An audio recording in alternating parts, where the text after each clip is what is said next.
Good afternoon.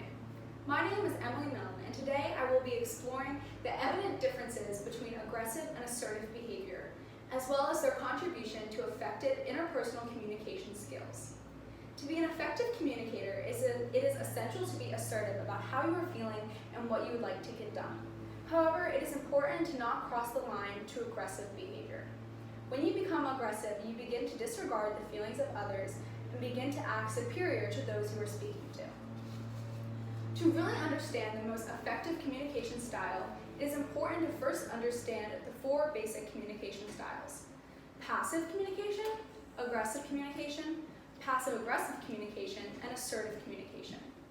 To begin, a passive communicator will often have a pattern of avoiding the expression of their own opinions or feelings.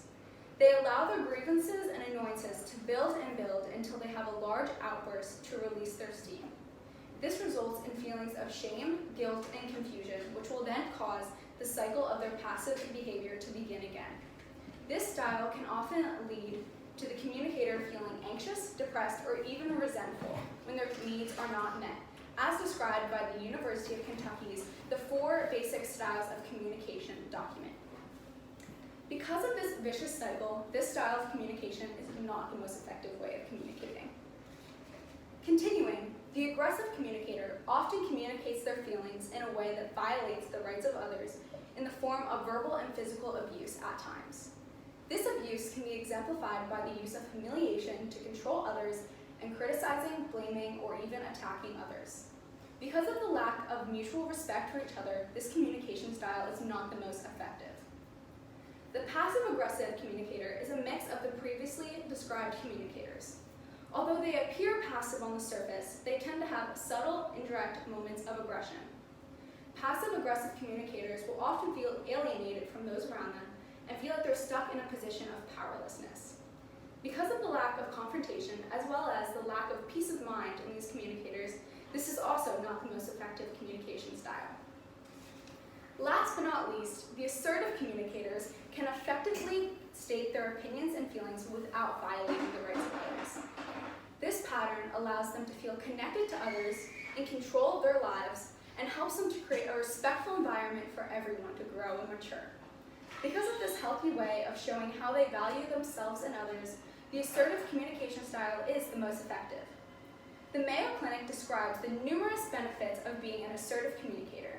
Specifically, it allows for the acknowledgement of mutual respect between communicators, and personally, it can allow for the development of self-confidence and a higher self-esteem by allowing you to recognize and acknowledge your own feelings. To further the argument that aggressive behavior is not the most effective communication style, it is important to explore the impact of aggressive behavior on child development. Wichita State University's Department of Psychology released a journal about this topic, and they found that children who were seen expressing their emotions through aggression had difficulty forming strong, stable relationships with their peers. This example in childhood is mirrored through adulthood in the way that aggressive communicators form connections with those around them. Specifically, the differences between aggressive and assertive behavior and our ability to recognize this behavior becomes most important as we enter the workplace, as this new environment will cause us to interact with more aggressive and assertive communicators, as well as even cause us to develop our own assertive way of communication. HRDQ provides us with an article on how to identify the differences between assertive and aggressive communication in the workplace, as well as provides us on tips on how to improve our own assertive communication. HRDQ describes the importance of clear, firm, and concise expression. For example, being aware of our body language, speaking clearly and calmly, and the importance of I statements when addressing our needs.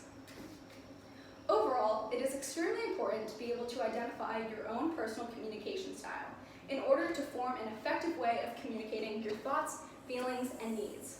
As you can see from above, aggressive behavior often results in a non-effective communication because of the lack of mutual respect for both parties. However, assertive communication allows for both parties to be respected and even valued in the conversation, making this the most effective form of communication.